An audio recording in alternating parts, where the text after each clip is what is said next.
Assalamualaikum warahmatullahi wabarakatuh. Yang terhormat kepada Bapak Lutfi Oktarianto selaku dosen pengampu mata kuliah perkembangan peserta didik serta rekan-rekan yang saya sayangi. Nah, pada kesempatan kali ini kami dari kelompok 3 izin menyampaikan materi mengenai anak berkebutuhan khusus yang berfokus pada anak tunawicara dan anak hiperaktif. Selanjutnya, anggota kelompok dari kelompok kami yang pertama, Anjali Dini, selanjutnya ada Izatus Saidah, kemudian Carolina Keisha, kemudian ada Putri Aulia Azizah, kemudian ada Putri Dewi Syaroh, kemudian ada Ravelina Pasha, dan yang terakhir ada Sabrina Aning Tiasmi. Yang pertama ada definisi tunawicara. Tunawicara adalah kondisi seseorang yang mengalami gangguan berbicara, sehingga mengalami kesulitan untuk mengeluarkan suaranya atau mengatakan sesuatu untuk berkomunikasi dalam mengungkapkan pikiran melalui bahasa verbal. Selanjutnya yakni ada penyebab dari tunawicara. Nah, tunawicara ini dapat disebabkan saat prenatal atau sebelum bayi itu dilahirkan, kemudian pada saat natal atau saat proses bayi itu dilahirkan, dan pada saat postnatal setelah bayi itu dilahirkan. Yang pertama ada penyebab tunawicara pada saat prenatal atau sebelum bayi itu dilahirkan. Faktor penyebabnya yang pertama yaitu genetik atau hereditas. Genetik atau hereditas adalah kelainan berbicara yang dapat diturunkan dari kedua orang tuanya atau keluarga yang memiliki riwayat yang serupa. Selanjutnya ada anoksia. Anoksia adalah kekurangan oksigen pada janin yang bisa menyebabkan kerusakan pada otak dan syaraf sehingga dapat mempengaruhi organ berbicara seperti pita suara, tenggorokan, lidah, dan mulut anak. Kemudian pada saat natal atau proses bayi itu dilahirkan, faktor penyebabnya yakni prematurnitas. Prematuritas merupakan bayi yang lahir secara prematur dan beresiko mengalami gangguan pada organ tubuh yang belum berkembang dengan sempurna, yang bisa menyebabkan kebisuan atau gangguan berbicara. Penyebab tunawicara yang selanjutnya yakni adalah pada saat postnatal atau setelah bayi itu dilahirkan. Yang pertama penyebabnya adalah infeksi. Infeksi setelah bayi lahir dapat berdampak serius pada fungsi pendengaran dan kemampuan berbicara anak. Seperti contohnya campak. Virus campak dapat menyebabkan komplikasi serius seperti radang otak dan infeksi telinga bagian dalam. Hal ini bisa menyebabkan gangguan pendengaran sensorinal, yaitu jenis ketulian yang berasal dari kerusakan pada klokea atau rumah siput atau syaraf pendengaran. Kemudian ada otitis media. Otitis media merupakan infeksi pada telinga tengah yang umum terjadi pada anak-anak. Jika tidak segera ditangani, infeksi ini bisa menyebabkan penumpukan cairan dan kerusakan struktur telinga yang pada akhirnya dapat menimbulkan gangguan pendengaran konduktif. Pendengaran yang terganggu dapat berakibat pada keterlambatan berbicara karena anak tidak dapat mendengar dengan jelas. Faktor yang kedua yakni meningitis. Meningitis adalah peradangan pada selaput otak dan sumsum tulang belakang yang disebabkan oleh infeksi virus atau bakteri. Jika menyerang pusat pendengaran di otak atau merusak syaraf pendengaran, meningitis bisa menyebabkan ketulian perseptif permanen. Selain pendengaran, meningitis juga menyebabkan kerusakan neurologis lainnya yang dapat mempengaruhi koordinasi bicara atau perkembangan bahasa. Faktor yang ketiga yakni infeksi saluran pernafasan. Infeksi yang menyerang saluran pernafasan atas seperti paru-paru, laring, mulut, dan lidah bisa mengganggu alat artikulasi dan fungsi vokal. Misalnya laringitis atau radang laring. Laringitis dapat menyebabkan suara menjadi serak atau bahkan hilang sementara. Selanjutnya, infeksi mulut dan lidah, seperti stomatitis yang dapat menyebabkan nyeri dan kesulitan berbicara. Jika infeksi terjadi terus-menerus atau dalam jangka panjang, hal ini bisa mengganggu perkembangan bicara pada bahasa serta menimbulkan tunawicara atau ketidakmampuan atau kesulitan berbicara.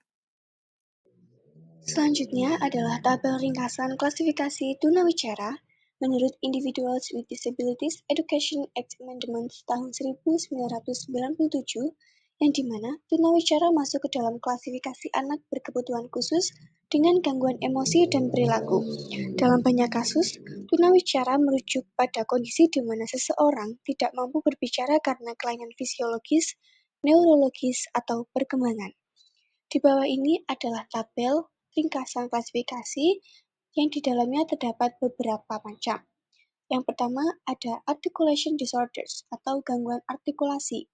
Gangguan ini terjadi saat anak mengalami kesulitan dalam mengucapkan suara atau kata dengan benar.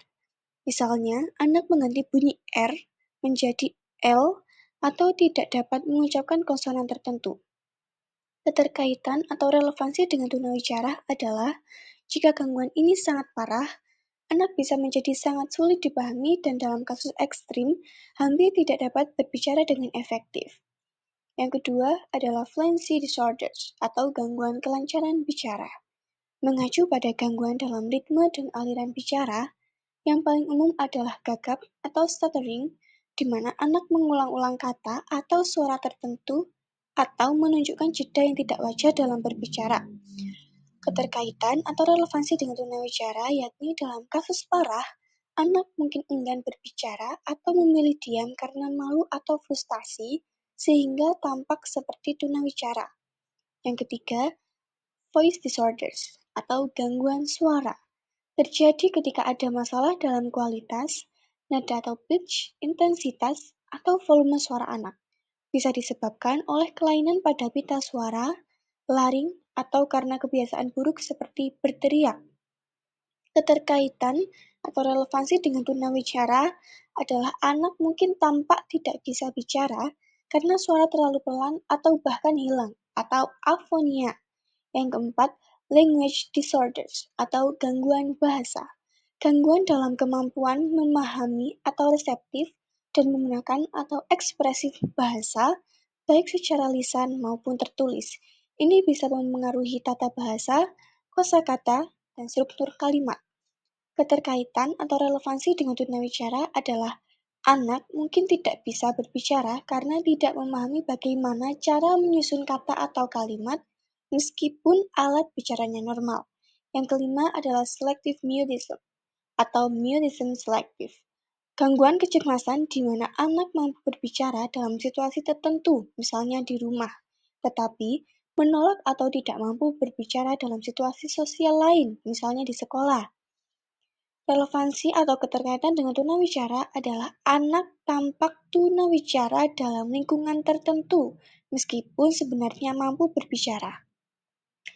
Dan bisa jadi relevan untuk anak yang diam karena faktor emosionalnya. Kemudian, yang keenam, terdapat apraksia of speech atau apraksia bicara. Gangguan motorik neurologis di mana anak tahu apa yang ingin diucapkan, tetapi otaknya tidak dapat mengoordinasikan otot-otot bicara untuk menghasilkan suara tersebut. Keterkaitan atau relevansi dengan tunawicara adalah anak tidak mampu berbicara secara efektif walaupun secara fisik alat bicaranya tidak rusak. Baik, yang selanjutnya ada karakteristik tunawicara. Yang pertama, ada kesulitan mengeluarkan suara atau mengucapkan kata-kata. Kemudian yang kedua, ada suara yang dihasilkan itu terasa bindang atau serta sengau. Kemudian yang tiga, tidak dapat mengikuti interaksi percakapan yang terjadi di sekitarnya. Kemudian yang keempat, biasanya orang yang tunawicara itu menggunakan bahasa isyarat atau bahasa tulis untuk berkomunikasi dengan orang lain. Kemudian yang terakhir ada Kemampuan mendengar dan berpikir orang tunawicara itu normal. Yang selanjutnya adalah identifikasi tunawicara. Yang pertama, tidak mengeluarkan kata-kata pertama pada usia yang sesuai. Misalnya, tidak ada kata bermakna pada usia 2-3 tahun. Kemudian tidak mampu membentuk kalimat sederhana pada usia 4-5 tahun. Sulit mengucapkan kata-kata dengan jelas, suara tidak terdengar normal, atau terdengar tidak jelas. Menggunakan gerakan tangan atau ekspresi wajah untuk menggantikan komunikasi verbal. Berikutnya yaitu memiliki kosakata yang sangat terbatas dibandingkan dengan anak usia seusianya. Tidak memahami atau tidak merespon instruksi verbal. Gangguan pada organ bicara seperti lidah, bibir, atau pita suara. Kemudian adanya riwayat gangguan pendengaran karena pendengaran erat dengan kemampuan berbicara. Kemudian lebih sering menggunakan isyarat, menunjuk, atau ekspresi wajah untuk berkomunikasi. Tidak mampu menunjukkan minat untuk berbicara atau menaruh kata-kata juga termasuk dalam identifikasi tunawicara. Gangguan neurologis, misalnya cerebral palsy atau autism. Yang terakhir adalah trauma psikologis atau lingkungan yang tidak mendukung perkembangan bicara. Definisi hiperaktif. Hiperaktif adalah suatu kondisi di mana seseorang menunjukkan tingkat aktivitas fisik dan mental yang berlebihan, tidak sesuai dengan konteks atau situasi, serta sulit dikendalikan. Perilaku ini mencangkup gerakan tubuh yang terus-menerus, kesulitan untuk diam atau tenang, impulsivitas tinggi, dan kesulitan mempertahankan fokus atau perhatian. Jadi dapat disimpulkan bahwa hiperaktif itu sendiri adalah kondisi perilaku yang ditandai dengan aktivitas fisik dan mental berlebih, sulit dikendalikan, serta sering dikaitkan dengan ADHD. Ini bukan sekadar anak yang aktif, melainkan memerlukan pendekatan dan perhatian khusus, baik dari keluarga, guru, maupun profesional medis atau psikologi. Selanjutnya yaitu penyebab hiperaktif. Yang pertama, faktor genetik dan biologis. Penelitian menunjukkan genetik kemungkinan berperan dalam penurunan gangguan ADHD dari orang tua ke anak. Apabila orang tua mengalami ADHD, maka sebagian anak mereka memiliki kemungkinan untuk mengalami gangguan tersebut. Yang kedua, racun lingkungan. Pada teori biokimiawi yang dikemukakan oleh Feingold menyatakan bahwa zat-zat aditif pada makanan mempengaruhi sistem saraf pusat pada anak-anak hiperaktif. Yang ketiga, penyebab psikologis. Penelitian Bruno Bettelheim menyebutkan bahwa pola asuh yang terlalu keras atau otoriter bisa menjadi salah satu penyebab ADHD. Anak yang aktif dan mudah berubah suasana hati bisa merasa stres jika orang tua terlalu banyak menuntut, sehingga anak merasa tertekan dan sering melampiaskan perasaannya di sekolah dengan berperilaku tidak patuh dan sulit mengerjakan tugas sekolah dengan baik. Selanjutnya, terdapat klasifikasi hiperaktif, di mana di bawah ini terdapat tabel yang berisi tentang beberapa klasifikasi hiperaktif. Yang pertama, kurangnya perhatian. Pada keadaan ini, sulit untuk fokus, mudah teralihkan, dan sering ceroboh dalam melakukan tugas. Kemudian gejala dominannya yakni sulit berkonsentrasi, mudah lupa, tidak dapat menyelesaikan tugas, dan seringkali tidak memperhatikan secara detail. Yang kedua, hiperaktivitas atau impulsif.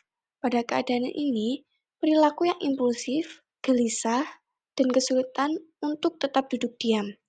Dalam gejala dominannya, kegelisahan, berbicara berlebihan, kesulitan menunggu giliran, dan sering menyela. Yang ketiga, terdapat gabungan. Dalam keadaan ini, menunjukkan gejala dari kedua tipe ADHD sebelumnya, yakni kurang perhatian dan hiperaktivitas atau impulsif. Gejala dominan yang dialami adalah kombinasi gejala dari tipe kurang perhatian dan tipe hiperaktivitas atau impulsif. Yang keempat, ADD klasik, di mana sesuai terminologi Dr. Amen, gejala yang paling umum meliputi kurangnya perhatian, kesulitan mengatur, dan kesulitan menyelesaikan tugas. Gejala dominannya yakni sama dengan tipe kurang perhatian, di mana seorang anak sulit untuk berkonsentrasi, mudah lupa, tidak dapat menyelesaikan tugas, dan sering tidak memperhatikan secara detail. Yang kelima, ADD kurang perhatian. Sesuai terminologi Dr. Amen, fokus utama terdapat pada kurangnya perhatian, kurang fokus, dan mudah terganggu. Gejala dominan yang dialami sama dengan tipe kurang perhatian. Yang keenam, atau terakhir, ADD hiperaktif atau impulsif. Sesuai terminologi Dr. Amen, fokus utama pada hiperaktivitas dan impulsivitas seperti gelisah, kesulitan duduk diam, dan impulsif. Gejala dominan yang dialami oleh seorang anak sama dengan tipe hiperaktivitas atau impulsif, yakni seorang anak seringkali mengalami kegelisahan, berbicara secara berlebihan, kesulitan menunggu giliran, dan sering menyela. Karakteristik hiperaktif. Yang pertama, selalu bergerak dan sulit diam. Anak hiperaktif cenderung terus bergerak, seperti mendekatkan kaki, menggerakkan tangan, berjalan-jalan pada saat seharusnya duduk atau berlari, dan berteriak meskipun di dalam ruangan. Yang kedua, berbicara berlebihan dan sulit berhenti berbicara. Mereka sering berbicara tanpa henti, dengan suara keras dan suka menyela pembicaraan orang lain. Yang ketiga, gelisah dan sulit fokus. Anak hiperaktif mudah terganggu, memiliki rentang perhatian yang pendek, sulit memusatkan perhatian pada satu hal, dan kesulitan mengikuti instruksi atau aktivitas yang memerlukan ketenangan. Yang keempat, impulsif dan tidak sabar. Mereka sering bertindak tanpa berpikir, sulit menunggu giliran, dan cenderung melakukan tindakan tanpa mempertimbangkan akibatnya. Yang kelima, termasuk mengendalikan diri, anak hiperaktif sulit mengatur tugas, sering ceroboh, dan kadang-kadang menunjukkan perilaku agresif atau destruktif. Yang keenam, energi berlebihan tanpa tujuan yang jelas. Mereka tampak selalu aktif dengan energi yang tidak habis, sering bergerak tanpa tujuan yang jelas, dan sulit untuk tenang bahkan saat dibutuhkan. Dan yang terakhir, sulit mengikuti aturan sosial. Anak hiperaktif sering mengganggu orang lain, sulit berpartisipasi dalam kegiatan yang tenang, dan terkadang menunjukkan perilaku menentang atau membangkang. Berikutnya adalah identifikasi hiperaktif. Yang pertama adalah sulit mempertahankan perhatian pada tugas atau permainan. Yang kedua, mudah teralihkan oleh hal-hal kecil di sekitar. Yang ketiga, sering lupa atau kehilangan barang. Yang keempat, bertindak tanpa berpikir, seperti menyela pembicaraan orang lain. Yang kelima, sulit menunggu giliran dalam permainan atau antrian. Yang keenam, mengambil risiko tanpa mempertimbangkan konsekuensi. Yang ketujuh, selalu bergerak seperti tidak bisa diam, berlari, atau memanjat di situasi yang tidak tepat. Yang kedelapan, berbicara berlebihan atau sulit tenang saat diharapkan. Yang kesembilan, gelisah, sering menggeliat atau memainkan sesuatu dengan tangan atau kaki. Yang kesepuluh, perilaku ini muncul di rumah, sekolah, atau lingkungan sosial, bukan hanya di suatu tempat. Kemudian yang terakhir, berlangsung setidaknya 6 bulan atau tidak sesuai dengan tahap perkembangan anak. Kesimpulannya, bahwa tunawicara dan hiperaktif adalah dua kondisi yang dapat menghambat perkembangan anak, terutama dalam hal komunikasi dan perilaku. Tunawicara membuat anak sulit berbicara, meskipun pendengarannya normal, dan biasanya mereka berkomunikasi lewat isyarat atau tulisan. Penyebabnya bisa terjadi sebelum, saat, atau setelah lahir, seperti kekurangan oksigen atau infeksi otak. Hiperaktif ditandai dengan gerakan yang berlebihan, sulit diam, dan kurang fokus. Anak hiperaktif juga cenderung impulsif dan sulit mengikuti aturan. Faktor penyebabnya bisa berasal dari genetik, lingkungan, atau pola asuh. Dengan mengenali ciri-ciri dan penyebabnya, orang tua dan guru diharapkan bisa memberikan dukungan dan pendekatan yang sesuai agar anak-anak ini bisa tumbuh dan berkembang secara optimal. Oke, terima kasih untuk teman-teman semuanya yang sudah menonton video kita mulai dari awal penyampaian materi hingga akhir.